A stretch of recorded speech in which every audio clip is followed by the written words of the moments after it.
So actually, Raghu asked some questions. Let me just share with you all because I think you will be also having similar kind of doubts. So basically, what he was asking is how do we come up with the expression for alpha in slide number 10? Alpha is the shape function. How do we get that expression for alpha in the slide number 10? That is your shape function. So actually, you can actually obtain the shape functions. He actually sent me this slides, like this doubts, I think today morning, I don't know when, maybe around 10:30 or 11. So I was quickly preparing the answers to it. So shape functions actually you can obtain from this expression you have for the voltage of a element E. Voltage of any element, any arbitrary element E can be expressed as A plus Bx plus Cy. That's the general expression you have for any triangular element. The only unknown you have here is ABC. ABC constants are not known to us, but we can solve it, and we have done that. We can find out ABC from the value of the voltage B1, B2, B3 at the nodes. We have three nodes. It's a triangular element, three nodes, node 1, node 2, node 3. If we know what is B1, B2, B3, we can solve it from ABC. ABC as, this derivation we have done it. We have taken the inverse of, so maybe I should go back to that.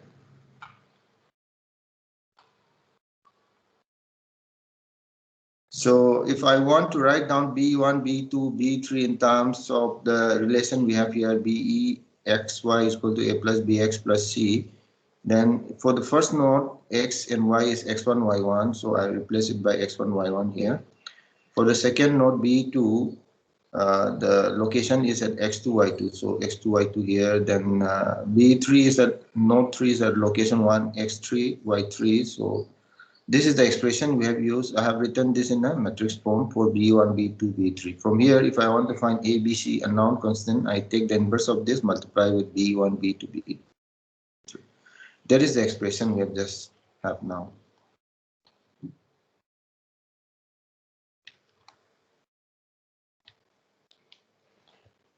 So this is what we have. ABC I can find out from the location of the coordinates of node 1, 2, 3 and the voltage which is prescribed in node 1, 2 and 3. So I know what is ABC. In the expression for ABC, I also have the area of the triangular element E.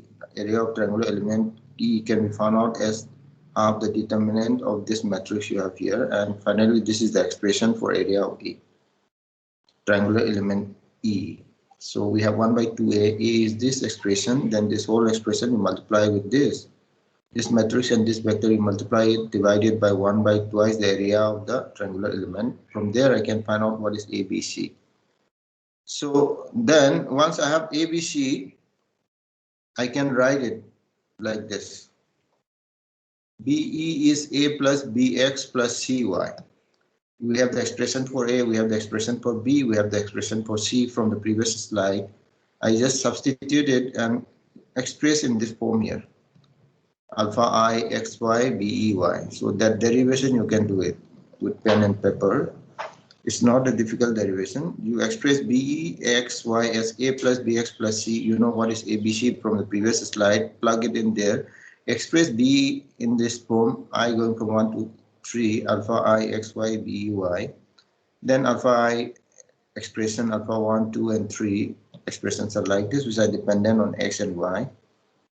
That's how you derive it. You can do it. Second question was anti-clockwise approach assigning the node numbers is not applicable for global nodes numbering. See, basically, even if we call it, so when we find a stiffness matrix or global coefficient matrix, all we do is sum the corresponding nodes of the C. Basically, all the calculation is done for the local elements. Local node numbering, local elements. But if you want to find a global one, you find out what are the nodes which are connected and just sum them up. No? That's the whole procedure. But the calculation is actually done for the local node numbering. So the area of the triangular element will be considering only for the local node numbering. But when we find a global coefficient matrix, we just see how much connections are there in the nodes of the local node numbers. And whenever there is a connection, you just sum it up. So the calculations are all done only for the local node numbers. Even if we call it global coefficient matrix would be actually dependent on the local node coefficient matrix and elements. And those calculations are done for the local nodes and local elements. So ultimately, all the calculations are done for the local elements or local nodes and numbering. So when we take care of this anti-clockwise numbering for the local node numbers, we don't need to worry anything about the global node numbers, whether it's anti-clockwise or clockwise.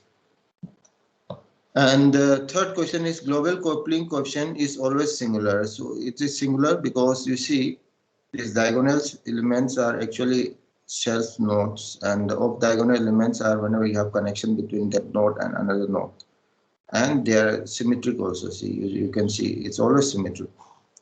Because let's say if I consider C12 it should be equal to C21, or let's say C31 should be equal to C13. And moreover, when you sum the rows and columns of the global coefficient matrix, it's equal to 0. So because of all these properties, you can actually show that this coefficient matrix is actually singular. Singular means determinant should be equal to 0. And we have taken one simple example. And this is the coefficient matrix for that simple example. We'll have more examples now also. You can always find out the determinant of those coupling matrix, coefficient matrix, and it turns out to be 0. So as far as our course is concerned, this determinant of the global coefficient matrix is 0. But there may be advanced version of FEM, some improvements, some changes, then probably they may have some global coefficient matrix which is not 0. But as far as our course is concerned, it's always 0. 0 means determinant of that coupling coefficient matrix is 0, that means it's singular. Then another question is, in the last part, we are finding the partial derivative of W with respect to BK. BK is the voltage, W is the energy.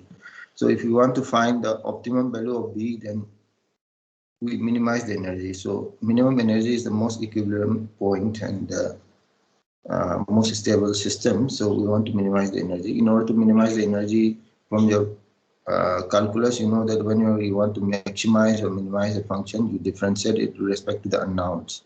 Here unknowns are BK, W is the energy. So we have to differentiate W with respect to BK and equate it to 0. That's the usual stuff you do to find the maxima and minima of the function. So here we are finding the minima, and if yes, for a fixed node means prescribed node, we are finding the value of BK. We are not doing derivative with respect to the BK for the fixed node or prescribed node. That will be very clear in today's class. We'll only do it for the free nodes because we want to just find the value of the node value for the free nodes. We are not interested in finding the value of the prescribed node because it's already given to us. So that will be very clear in today's discussion. We have another method for finding the FEM solution. So there we'll discuss that. So the answer is yes, we are doing differentiation of W with respect to B to minimize the energy, and we'll find it only for free nodes, not for the prescribed nodes. These were 4 questions raised by Ravi today's morning. So anyway, if you have another questions also, you can email me. We can talk after the recording is over. So we have discussed about the iteration method in the last class. We also have another matrix called band matrix method. So here it will clearly show that we are not doing differentiation with respect to the prescribed node. We are doing only with respect to the free nodes. So band matrix method, in the band matrix method, we actually number the free nodes first, and later on we number the prescribed nodes. So the ordering of the nodes, free nodes numbered first and the prescribed nodes later on. So the number we give to the nodes, it's, within our decision, we can decide which number to be numbered first, which node to be numbered first, which node to be numbered last. So basically in this band matrix method, we actually number all the free nodes first. It's sheerly out of convenience. It will be convenient for us to find the solution later on. That's why we actually separate 2 parts, one for the free nodes and one for the prescribed nodes. So we number the prescribed nodes later and we number the free nodes first. So in that case, the expression for W energy is half epsilon. We have divided the voltage into free nodes and prescribed nodes. So this portion will have the voltage for the free nodes, this portion will have voltage for the prescribed nodes. Here similarly voltage for the free nodes first, then prescribed nodes later on. Then even this coupling matrix also you can separate it as F means free and P is prescribed. So CFF, CFP, CPF and CPP. You can separate the coupling matrix also similarly. So when I multiply this vector and this matrix and this vector finally, so let me just multiply these two first, this vector and this matrix here. What I have is half epsilon BF CFF plus BP BPF plus BF CPFP plus BP. So this is what we have. Then again you multiply this here. Then finally what you have is the expression for W is half epsilon. This 4 terms you have here. So as I already mentioned, also free nodes and prescribed node. Free nodes means nodes which are free, in which you do not know the value of the voltage. Prescribed node is the fixed potential where we know the value of the potential already. It's already given to us. So the previous expression you can, since BP is a constant, we can differentiate with respect to BF only. So as I have told you before also in the last question we have discussed, so we differentiate only with respect to free nodes. So in that case, finally the expression we get is CFF, CFP, BF, BP equal to 0. So you multiply these two and equate equal to 0, then you have CFF, BF is equal to minus CFP, BP here. So this whole thing is something like A, V is equal to B. B is what I want to find, A is some matrix, B is another matrix.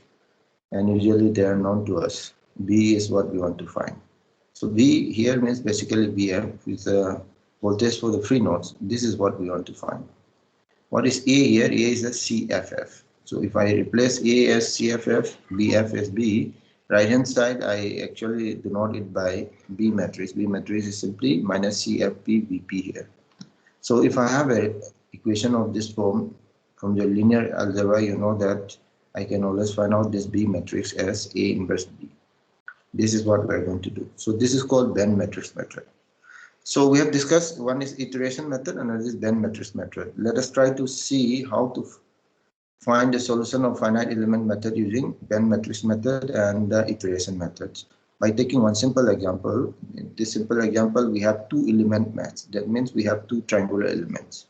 This diagram you have here. So we have one triangular element, we have another triangular element. So this is a two element mesh, and I want to find out the solution of this using finite element method by using both the techniques. One is iteration based method, another is using band matrix based method.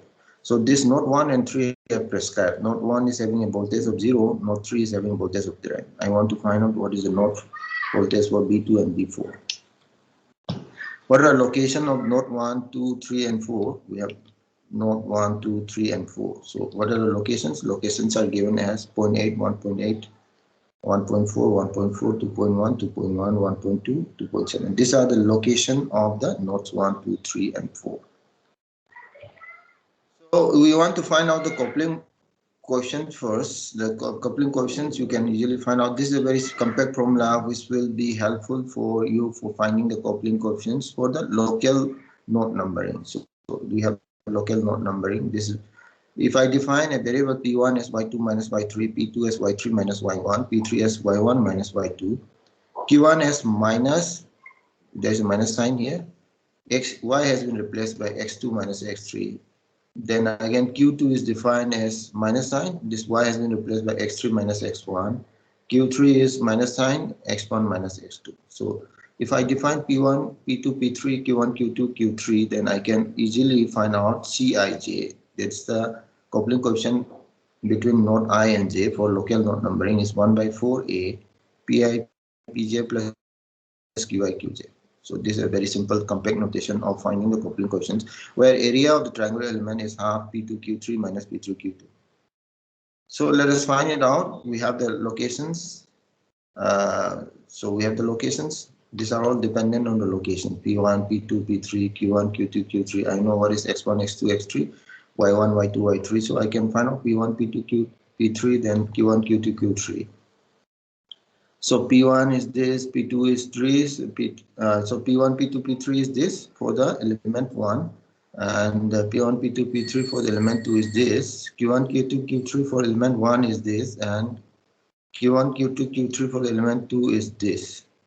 Area you can find out from this formula. Area is half P2Q3 minus P3Q2. So area turns out to be for element 1 is 0.35 and for the element 2 is 0.525. Okay, so let's find out the coupling coefficients now. Coupling coefficients, this is element 1. Whenever I put a bracket here, this is for the element numbering. Element number 1, element number 2. Triangular element number 1, triangular element number 2. This is the node numbering for the local node number. This is inside the triangular element. We actually follow some convention, otherwise there are so many numbers, people get confused. So this is what we follow here. This 1, 2, 3 here inside the triangular elements are the local node number, and this 1, 2, 3, 4 outside the solution region are the global node numbers. And the symbol with the bracket here is for the triangular element 1, triangular element 2 here. Again, here we also have 1, 2, 3 inside the triangular element 2. These are the local node numbering for the triangular element 2. So from here we can find out the coupling coefficients. We already have the value of P1, P2, P3, Q1, Q2, Q3. We have the area of triangular element 1 and 2. So you use the formula, this formula here.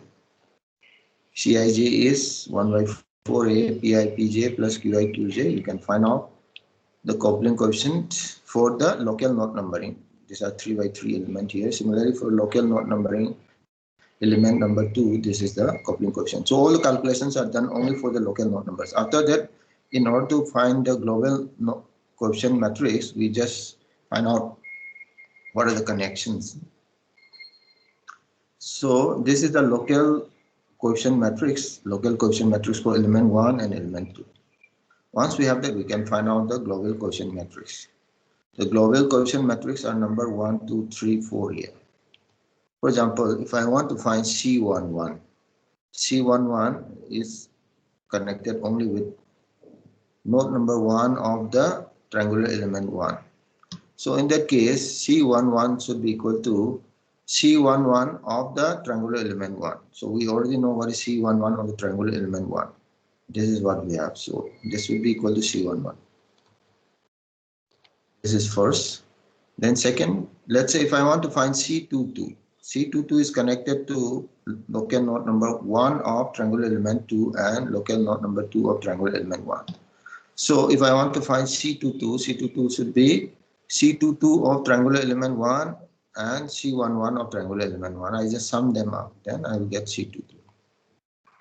Let's say if I want to find C44, then C44 is connected to local node number 3 of triangular element 1 and local node number 3 of triangular element 2. So if I want to find C44, C44 should be equal to C33 of triangular element 1 and C33 of triangular element 2. Let's say if I want to find C33, it should be equal to C22 of triangular element 2. That's how we do it. So here we are not doing any calculation. We are just using the values of the quotient matrix for the local node numbering and just sum them up. So this is what we have. C11 is C11 of element 1. C22 is C22 of element 1 plus C11 of element 2. C33 is C22 of triangular element 2 and C44 is C33 of triangular element 1 and triangular element 2. That's how you find the diagonal elements. Let us try to find what are the off diagonal elements. Let's say if I want to find C12, then I want to find C12 for the global quotient matrix. Then what I see is what is the connection with the element 1. Element 1, C12 of element 1 should be equal to C12 of the global quotient matrix. Similarly, if I want to find C14 here for the global quotient matrix, this is C13 of the triangular element 1.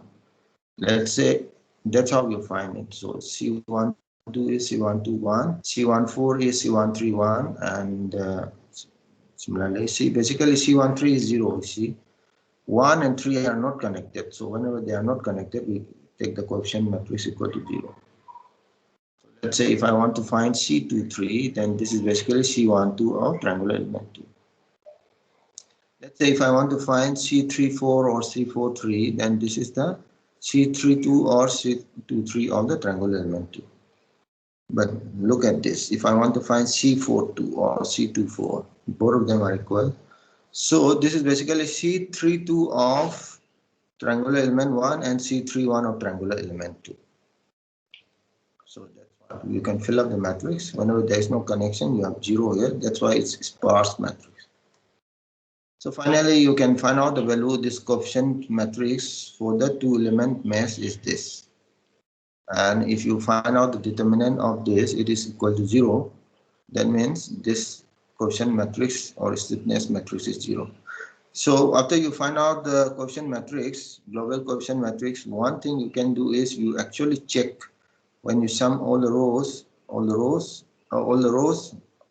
are you getting 0? All the rows, first row you sum up, are you getting the second row you sum up, are you getting 0? Third row you sum up, fourth row you sum up, are you getting 0? Similarly, first column, second column, third column, fourth column, you sum it up, you should be getting 0. So this is one of the property of the coefficient matrix, global coefficient matrix. And after you find out the global coefficient matrix, this you can always check whether you are getting a correct result by summing them up and seeing whether you are getting 0 or not. See, basically one of the major work in the finite element matrix is finding the global coefficient matrix. And for finding the global coefficient matrix, you need to know the local coefficient matrix. So this is one of the major work in the finite element method. After that, the method is very straightforward. For example, if you want to find the solution by using the iteration method. So we have two methods. One is iteration method and the iteration method, and another is the band matrix method. So in the iteration matrix, in the first iteration, you know that B1 and B3 was prescribed. No? We know what is the value of B1 and B3. It was already given to us at the beginning. I told you. Let me just show it so that you don't forget. No? So what are we doing? We are having this two element mesh here. Node number 1, 2, 3, and 4 are the global node numbers. Voltage for the node number 1 and 3 are given. Voltage for node number 1, B1 is 0, B3 is 10. So these are already known to us.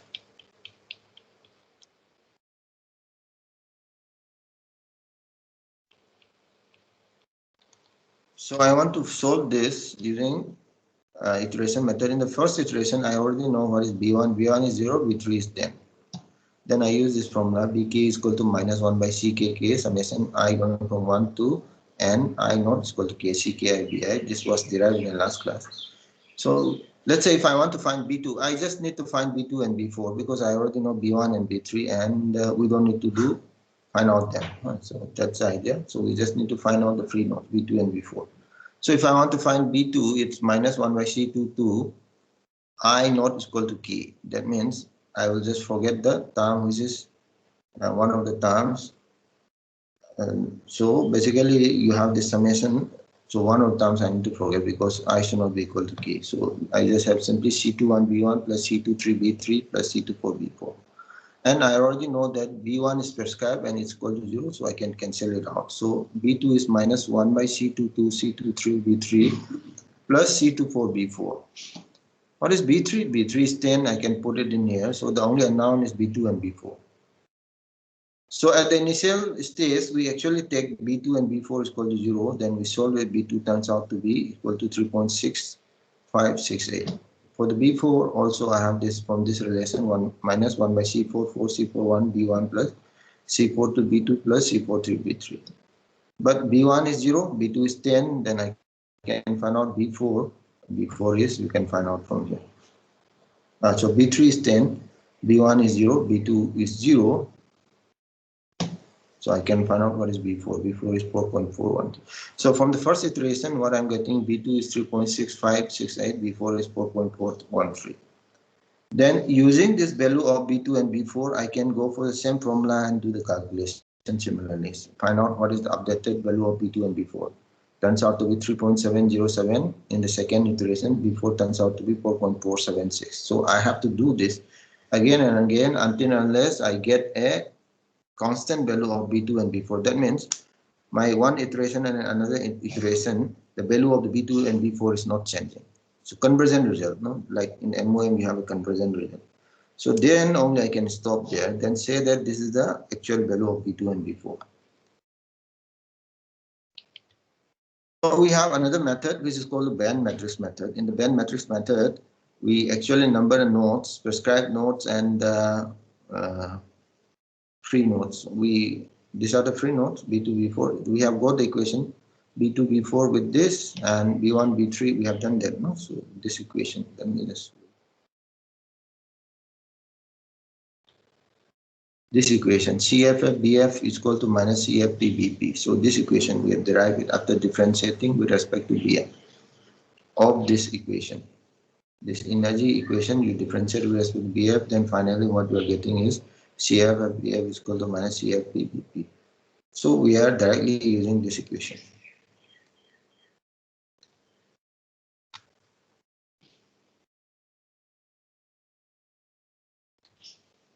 So the direct equation we are using CFFBF is equal to minus CFPBP. For this particular case, two element matrix, what we have is C22, C24, C42, C44, B2, B4 is equal to minus C21, C23, C41, C43, B1, B3. So these are free nodes, these are prescribed nodes. We want to find these free nodes. So what we can do is we can convert this matrix. Same equation, I can actually add two rows here, 1, 0, 0 here, 0, 0, 1 here. So when I multiply with this and this, see here we just have B2 and B4. I want to convert this in the form like this. I just add B1 and B3 also here. So when I multiply this matrix with this term, first row and this row here, at this column here, what I get is B1 here. When I multiply this third row and this vector, here what I'm getting is B3 here. So if I have added B1 and B3 in the left hand side, I should also add B1 and B3 in the right hand side also. I have added one row here, 1, 0. So when I multiply with this, I get B1. When I multiply third row with this, I get B3. So finally, after addition of this two rows here, I'm still getting the same equation, because first row multiplying with this, I'm getting B1 is equal to B1. Third row multiplying with this, I'm getting B3 is equal to B3. So the equation is not going to change after adding two rows here. But then I can easily do matrix calculation now. So we are getting something like CV is equal to B, where C matrix is this, B matrix is this. If I take inverse of this C matrix with multiply with B matrix, then finally I get the value of the B matrix. B vector is B1, B2, B3, B4. So B1 is 0. That was actually what has been prescribed. B3 is 10. And B2 and B4 are respectively 3.708 and 4.438. If you compare this with the iteration-based method, let us just compare it. In the iteration-based method, after the second iteration, we are getting 3.707 and 4.476. 3.708, 4.438. So then matrix method, I'm getting the value with just direct calculation here, but iteration method, I have to put the I have to find a solution in a loop.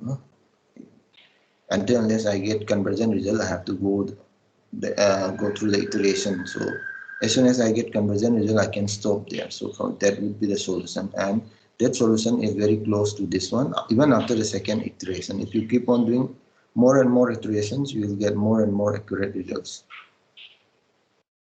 Okay, so there are some fundamental concepts here in finite element method. Whatever we have learned till today was what are the steps we use in finding the solution of a equation using the finite element method. So we want to find a solution using finite element methods. What are the steps? We have learned all the steps.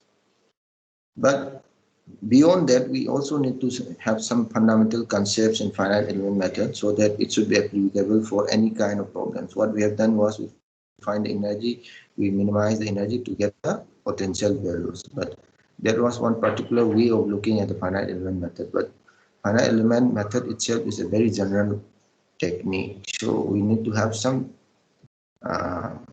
concepts in the finite element method. So first concept is called functional. No? What is a functional? Consider a 1D region of space in the range x going from x1 to x2. So x is having value in the range from x1 to x2. You define a function phi x and its derivative with the dash. Phi x is a function, derivative with the dash. Phi dash is df, d phi by dx. And you also define another function which is called functional. No? Another functional which is called function of phi and phi dash and x. See, basically what we have learned till now is you have a function which is a function of x or y or z. But here we have a functional which is a function of phi dash and x. X is the variable, phi is a function which is defined in that region x1 to x2. Phi dash is a differentiation of that function. So we are defining a functional as a function of function phi, which is a function of x. Phi dash is the derivative of phi x, and x is the variable, independent variable. So then you consider a volume integration of this functional f. Functional f, which is a function of phi dash and x. Phi is a function of x, phi dash is derivative of phi, x is the variable whose range is from x1 to x2. You want to integrate this functional from x1 to x2 with respect to dx. That is actually an indicator function, so we call that as I. Integral function or indicator function I. So this quantity I takes on value for each value of the function phi. So it is a function of phi. Look at this quantity I am integrating x1 to x2 functional of phi comma phi dash x dx. What this means is I is taking a value for each choice of the function phi. So it is called a function of phi. So what we are interested is in the maximum or minimum criteria. So in our FEM solution also we have gone for the minimum criteria. So we actually seek a particular form of phi that gives us maximum or minimum value of this functional. So we are interested in that function which will give me maximum or minimum value of this indicator function I. Okay, so you assume that phi has an arbitrary variation over the range, but at the ends they are clamped. So phi can take any arbitrary variation inside the range x1 to x2. Phi is a function of x, so this function can have any arbitrary variation inside the range x1 to x2, but at the two ends, at the two boundaries x1 and x2, its values are fixed. This is the boundary condition. Phi x1 is equal to phi 1, phi x2 is equal to phi 2. We are interested in finding the minimum. To seek the minimum, we actually investigate the variations of the functional phi x. So we want to find the form of phi x which will actually minimize this I. So assume that phi 0x represents the desired minimizing function. So we assume that phi 0x is the desired minimizing function. This phi 0x will actually minimize the I, indicator function. And you actually define an arbitrary function eta x that satisfies the boundary, also satisfy the boundary condition. We also define another function, arbitrary function eta x, and it also satisfies the same boundary condition eta x1, eta x2 is equal to 0. See, it's not same boundary condition. The boundary condition for phi x1 is equal to phi 1, phi x2 is equal to phi 2. But this function eta x is any arbitrary function, and it has a boundary condition that at the two ends, x1 and x2, it's 0. This is a mathematical derivation of the finite element method, so it's a little bit of mathematics here. If it is difficult for you, we'll do again and again. So let's define epsilon be a small number and multiply epsilon to eta x and add it to the phi x or phi 0x. So basically what we are doing is phi 0x is the minimizing function, that is the equilibrium condition. But we are displacing that equilibrium condition by adding another function eta x multiplied with epsilon, which epsilon is very. So we are actually disturbing the equilibrium a little bit by multiplying epsilon times eta x. Eta is in an arbitrary function and the epsilon is in any arbitrary small number. So when we add epsilon eta to the phi naught, we are actually displacing the equilibrium by a little bit. And eta is having that boundary condition at the two ends is 0. So our indicator function would be a function of epsilon now. Epsilon is a very small number. What was the definition? Definition is x1 to x2 functional phi comma phi dash x dx. This was what we have defined as indicator function. But now phi would be phi 0 plus epsilon eta. Phi dash will be phi dash plus epsilon eta dash comma x dx. So we have to integrate this term. So now you can see that here we have epsilon here, epsilon here. That's why indicator function is a function of epsilon now. So we do the differentiation of di by d epsilon equal to n turn and equal to 0, and that means the maxima. That will actually give me the condition for maxima or minima. So if I want to maximize or minimize a function, I always differentiate and equal it to 0. I is a function of epsilon. I differentiate I with respect to epsilon and equal it to 0. Then I get the minimum condition or maximum condition.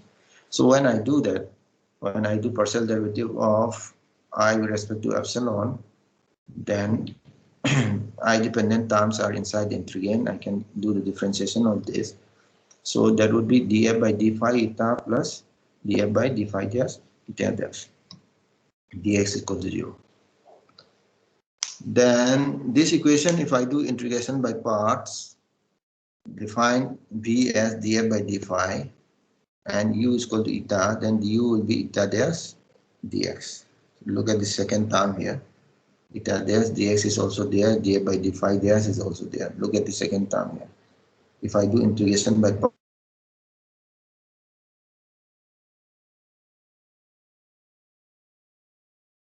this is integration by part. If I integrate b du is equal, I get du minus u dv. So when I do integration by part, you can see that I have one term here, df by d phi dash eta, this term, and what is the range we are taking? It is going from x1 to x2, x1 to x2.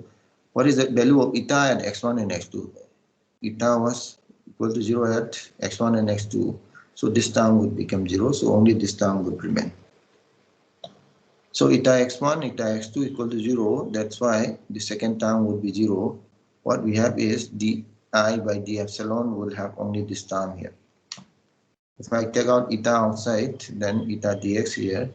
So this term is something called Euler equation.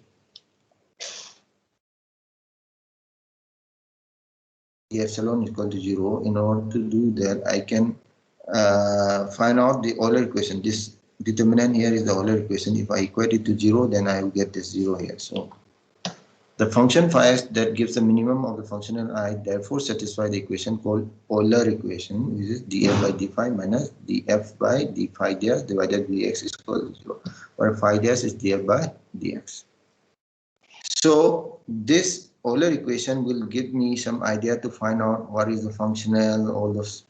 So we have arbitrarily assumed energy, then we have assumed, see basically we have in the finite element method we have discussed today, we have discussed about the W is energy, then we minimize it. All those things we have done was very arbitrary. So we want to actually develop a proper approach of finite element method, and Euler equation is one of the fundamental equations there. So using the Euler equation, you can actually find out what is called functional and all. So I think I will stop here. We'll do a proper discussion in tomorrow's class.